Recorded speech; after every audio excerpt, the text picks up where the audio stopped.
Bismillahirrahmanirrahim. Alhamdulillahi Rabbil Alameen. Wa salatu wa salamu ala ashrafil anbiya wal mursaleen. Muhammadur Rasulullah sallallahu alayhi wa ala alihi wa sahbihi wa sallam tasliman kathiran kathiran. Amma ba'du. My brothers and sisters, we continue with the narration about Fatah Makkah.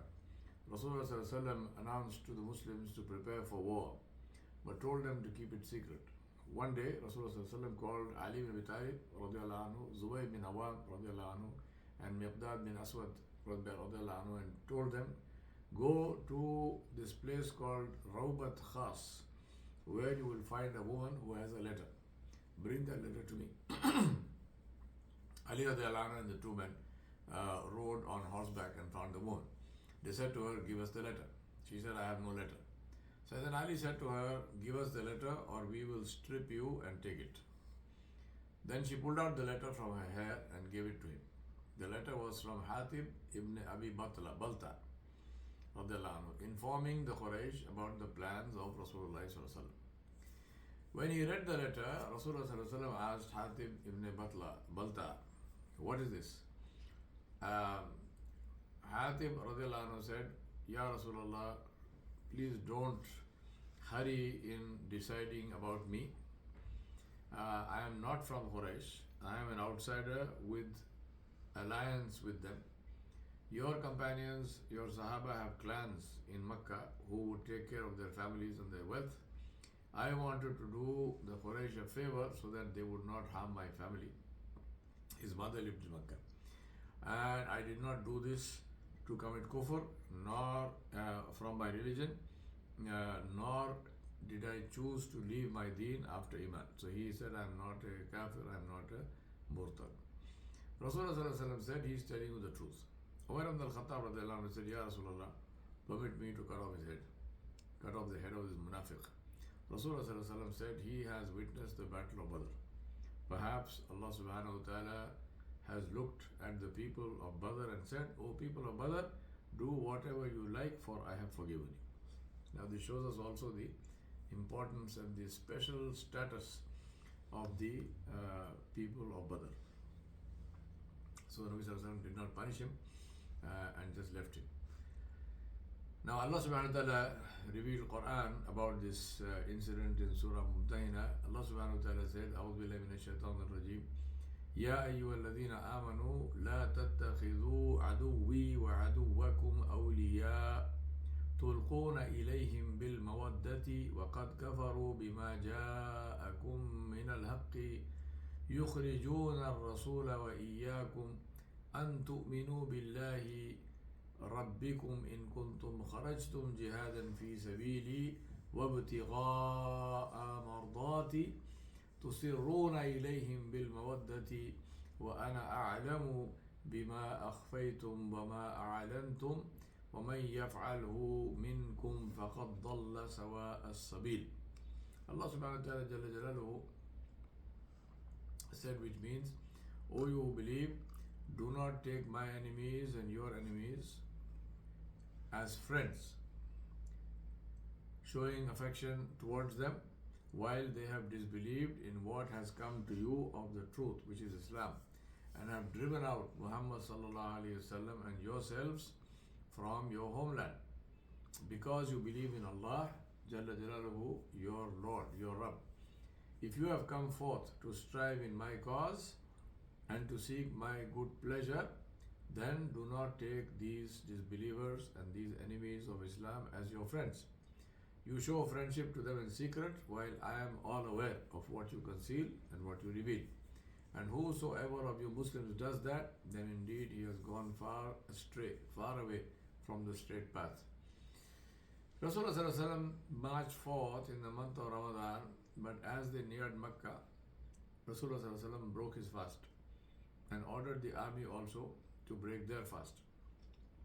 He took a cup of water and drank in front of them as an example. They reached Marra Dahran, where they saw many arak trees. This is the tree from which they make miswak. The fruit is called kubbas. Rasulullah told them to take the black ones, which are the best. They said to him, Ya Rasulullah, you must have been a shepherd. And this is because these trees grow outside Makkah and shepherds eat these fruits? He said, yes, I was a shepherd and so was every Nabi. The importance of being a shepherd of sheep, there is a lecture of mine specifically on that. So those who are interested can look at that, inshallah. People laughed. So people started climbing up, and Abdullah bin Masud radiallahu anhu also climbed up one of those trees. And he was a slim man. So his shins got exposed and they were thin. So people were laughing at his shins. Rasulullah noticed and he said, you are laughing at his shins? On the day of judgment, they will be heavier on the scale than the mountain of Uhud.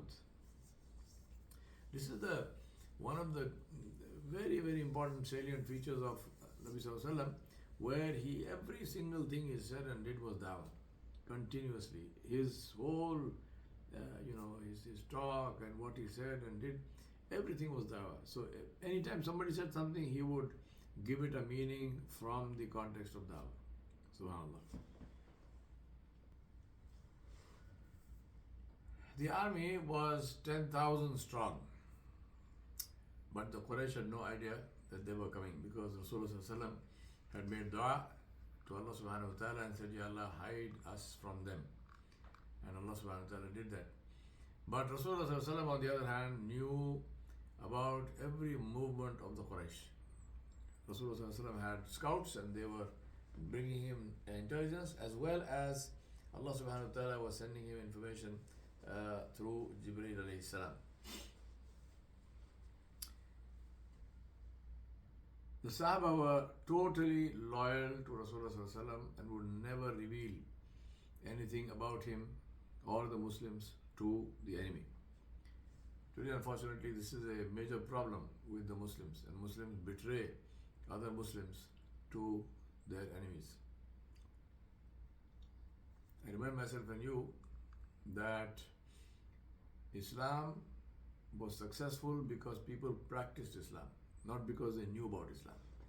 Knowing about the deen is important only to the extent that you need to know about it to practice it. But if you know about it and you do not practice it, then that knowledge has no value.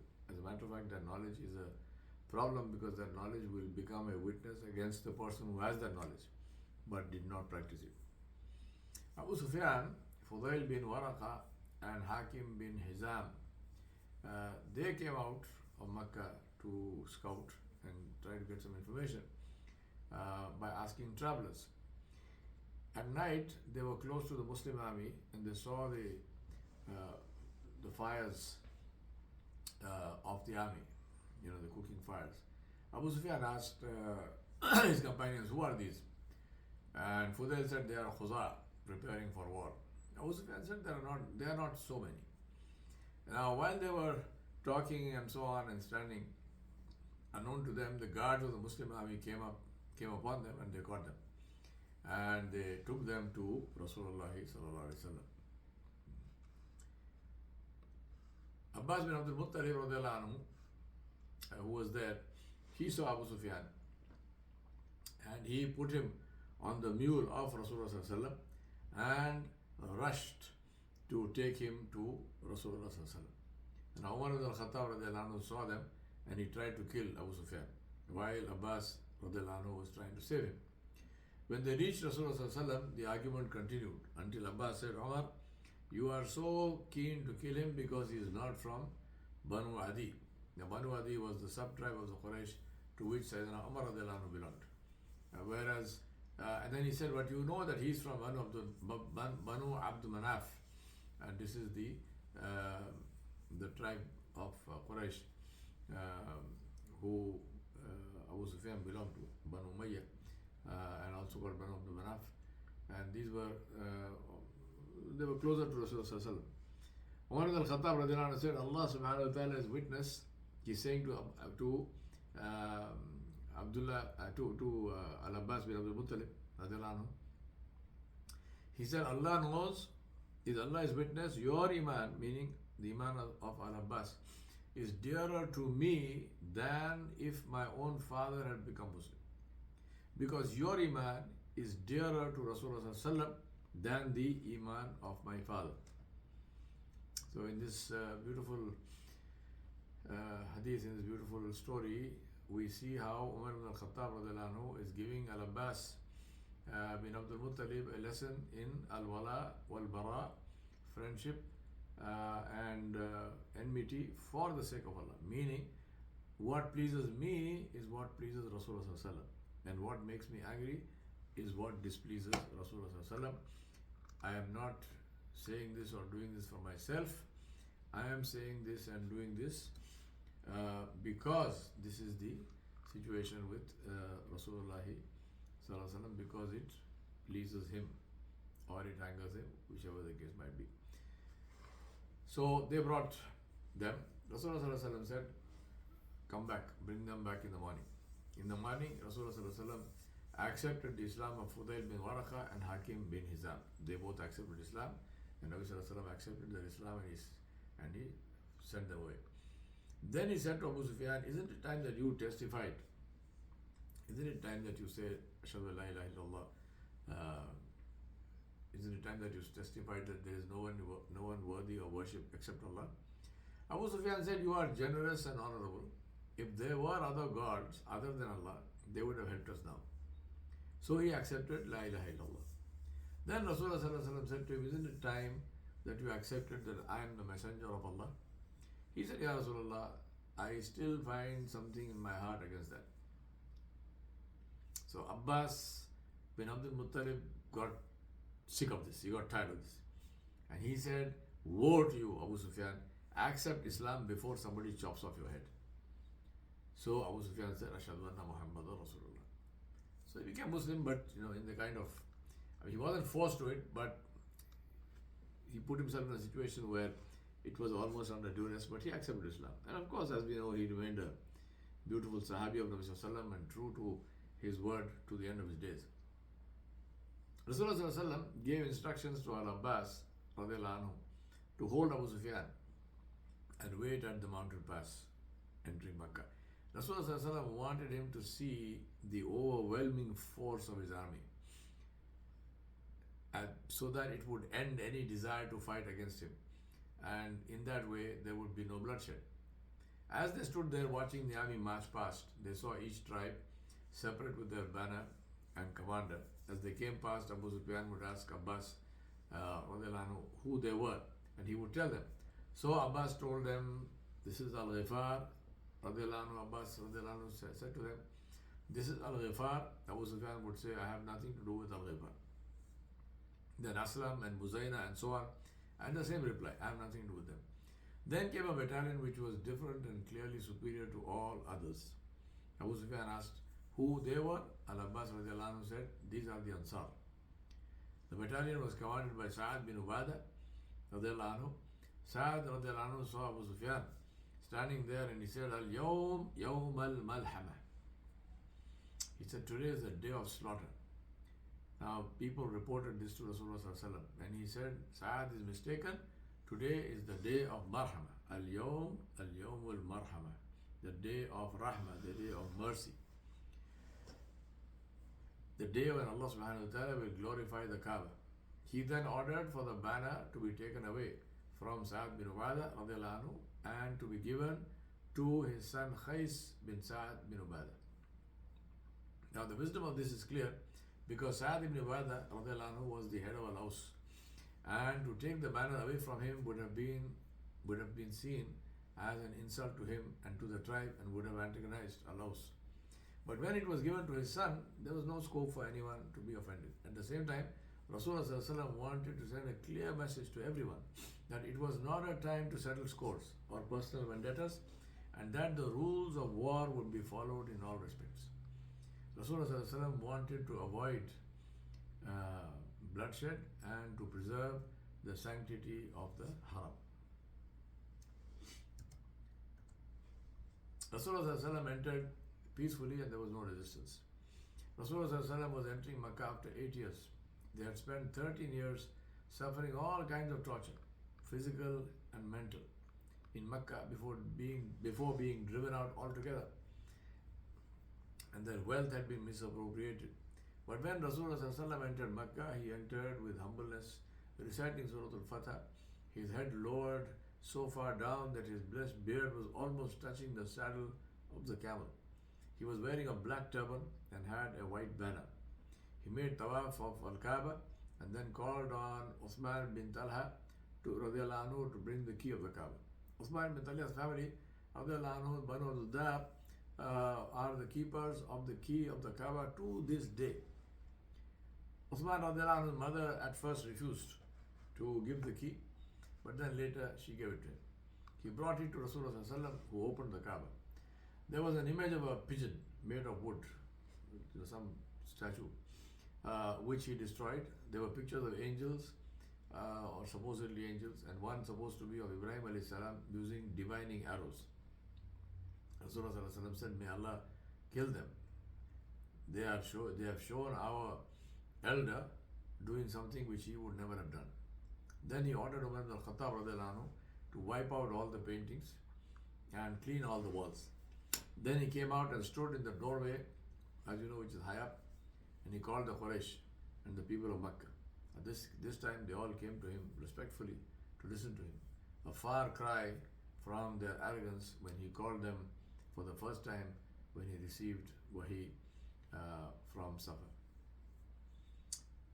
When he went to Zamzam to make wudu, the Sahaba with him rushed to take the water dripping from his arms as barakah. The people of Makkah saw this and they said, "We have never seen such a king before, whose people literally they respect him so much." Rasulullah was the same person, but today, on that day, because he had power, they came to listen to him.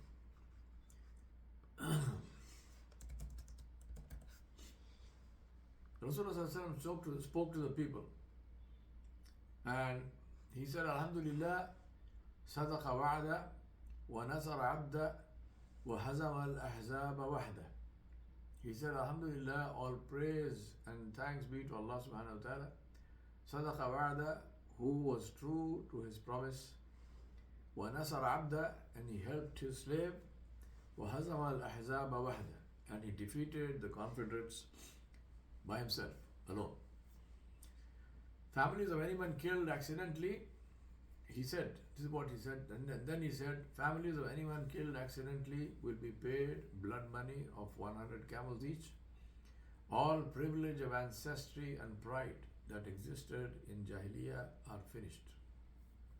All these privileges are beneath my feet. And remember, the person saying this is one of the privileged. For somebody who comes from a so-called lower class or lower caste, to abolish privileges is understandable, because he never benefited from it, he could not benefit from it, so he wants to remove this class system. But for somebody who is the privileged, who is one of the most privileged or the most privileged, yet he wants to abolish the system, shows integrity and shows truthfulness and shows true belief in the principle of equality.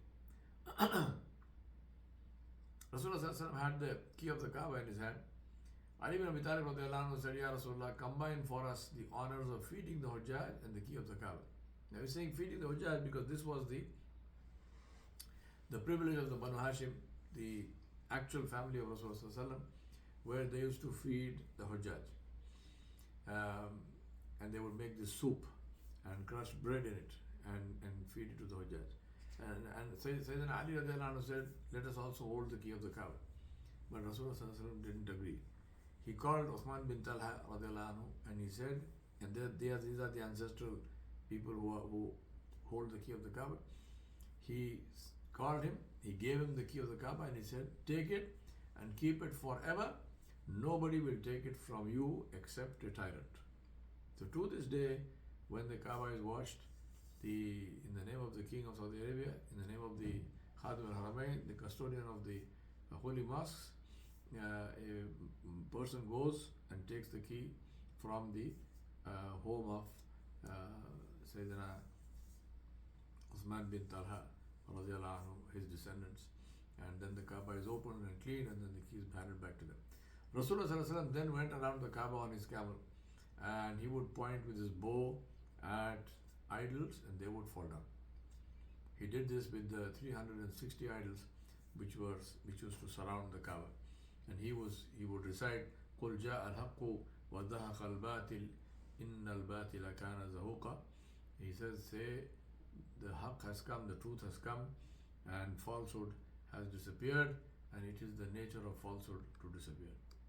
Then he asked the Quraysh, he said to them, what do you think I will do with you? Remember, he's talking to people who had mercilessly persecuted him and his Sahaba, and had stolen his wealth and done all kinds of things to him, including they were the people who were responsible for the death of his daughter, radiallahu anha. But when he asked them, what do you think I will do with you? They said, Anta akhil kareem wa ibnu akhil kareem. You are our honored brother, and you are the son of our honored brother. So relationships change depending on who has power. And Nabi ﷺ, he said to them,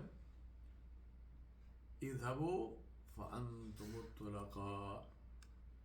He said, go, you are among those who are released. He said to them, go, for you are the released ones. You are the ones who are released. Now think about that. These were the captives of Rasulullah, and the norm of the time was that when you conquered a city or conquered a place, the men were either killed or enslaved, and the women and children were taken also as slaves. So he could have killed them, he could have enslaved them, but he released them. So they were called at-tulaqa, the captives of Rasulullah, the released slaves of Rasulullah. And he did not even take any ransom. He did not even ask them to compensate for what they had stolen from him. This is the dignity of the Nabi alayhi salam. And what always amazes me is that even the Sahaba, nobody asked him for compensation for what they lost in Makkah. The people became, that's the reason why they are called Abdullah. Now, there was a blacklist of people, however. Abdullah bin Qatal, Abdullah bin Abi Sarh, Naqis bin Sababa, Al-Huwayrith bin Naqif, a woman called Sarah, a woman called Fartana, Arnab. So 4 men and 3 women. About them, Rasulullah said, execute them even if you see them hanging from the cover, the kiswa of the Kaaba. From the cover of the Kaaba. So, because these people, the crimes that they had committed were of such a nature. Now, Abdullah bin Qatal became Muslim and made hijrah. Then Rasulullah sent him to collect sadaqah, zakat, along with an Ansari man and a slave. Abdullah told the slave to prepare lunch, which he did not. So Abdullah, in a fit of rage, killed him. Then, fearing punishment, he apostated and ran away back to Makkah and kept 2 slave women who he would teach to sing poetry blaspheming Rasulullah. His 2 singers, Fartana and Arnab, were on this list because of their blasphemy. Abdullah bin Abi Sarh used to write Quran for Rasulullah and was one of the scribes. Then he apostated and used to say that he would change the meanings. Naqis bin Sababa's brother was a Muslim and was killed by mistake by an Ansari man in the battle of Banu Mustalaq. Naqis became Muslim to collect the blood money of his brother. Then he ran away and apostated. When Abbas bin Abdul Muttalib sent the daughters of Rasulullah to Medina, Huwayrith bin Naqis was the one who provoked the camel, and he stabbed Zainab radiallahu anha, and both Zainab radiallahu anha and Fatima radiallahu anha fell from the camel. And as a result of that, Zainab radiallahu anha had a miscarriage and she lost her baby. And soon after reaching Medina, she also passed away. Sarah was a slave girl who used to sing again blasphemous things against Rasulullah sallallahu alaihi wasallam. Abdullah bin Qatal was found. He was seen hanging from the kiswa of the Kaaba, and he was killed. Fartana was also executed. Arnab became Muslim and was saved. Abdullah bin Abi Sarah took refuge with Usman bin Affan radiallahu anhu, who was his milk brother. He was his brother because of because they nursed the same lady nursed both of them. So he was his brother. Sayyidina Uthman radiallahu anhu took him to Rasulullah. Abdullah bin Abi Sarah said, I came to give you bay'ah, Ya Rasulullah. Rasulullah did not respond. Then he said it a second time. Rasulullah kept silent. Then he said it a third time. And after his third time, Rasulullah accepted his bay'ah and he became Muslim. Now, when he left, Rasulullah said to the people around him, was there nobody among you who was wise enough to get up and kill him when you saw that I was silent? The Ansar said, Ya Rasulullah, if you had only made a signal, we would have killed him. Rasulullah said, prophets do not kill by giving signals. So this whole thing of truthfulness and integrity is so predominantly visible in the seerah of Nabi Sallallahu Alaihi Wasallam. Abdullah bin Abi Sarah, however, remained a good Muslim and held some high positions of authority during the Khilafah of Umar ibn al-Khattab and Uthman bin Affan radiallahu anhu, and died in sujood in Salatul Fajr. So Allah subhanahu wa ta'ala gave him this great honor that he died in Salah, in Sajda. Naqis was killed by his cousin and his son was also killed, and Sarah was forgiven. So even the so-called blacklist, not everyone who was on it was executed. Abu Quhafa, the father of Abu Bakr Siddiq radiallahu anhu, took Abu Bakr Siddiq's sister to the top of a hill and asked her to describe what she was seeing, because he was blind. His eyesight was very weak, almost blind. She told him that she was seeing a huge sea of black. Those are the horsemen, he said. Then she said, I see a man going back and forth before them. That is the commander giving instructions, he said. Now they are dispersing, she said. He said they have received their instructions and so they are leaving. And he said, let us get home before we are caught. But as they came down from the hill, they met some of the cavalry, and one of them tore off a necklace that Abu Bakr radiallahu anhu's sister was wearing. Abu Bakr radiallahu anhu brought his father Abu Quhafa to meet Rasulullah sallallahu alaihi wasallam. He told Rasulullah sallallahu alaihi wasallam, said to him, why did you bring the Shaykh here? I would have come. And imagine, this is the respect that Nabi sallallahu alaihi wasallam gave to Abu Bakr as-Siddiq radiallahu anhu, that even his father, though the father was not even a Muslim, and Rasulullah sallallahu alaihi wasallam at that time was the conqueror, despite that, he said to him, Rasulullah sallallahu alaihi wasallam said, why did you bring the Shaykh here? I would have come.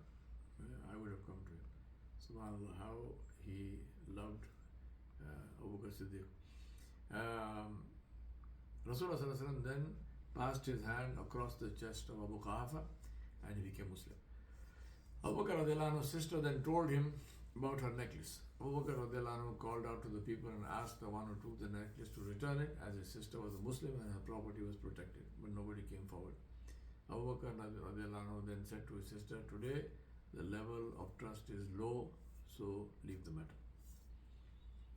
Rasulullah chose Bilal bin Rabah radiallahu anhu to give adhan and ordered him to stand on top of the Kaaba to do it. One of the Muhaddithin said he did it to enrage the mushrikeen. Rasulullah did this to destroy all systems of caste and creed and color discrimination, all forms of discrimination, and to establish the fact that only those who have piety, only those who have taqwa are the highest in the sight of Allah. Not white or black or anything else. Only those who have piety are the people who are the highest in the sight of Allah.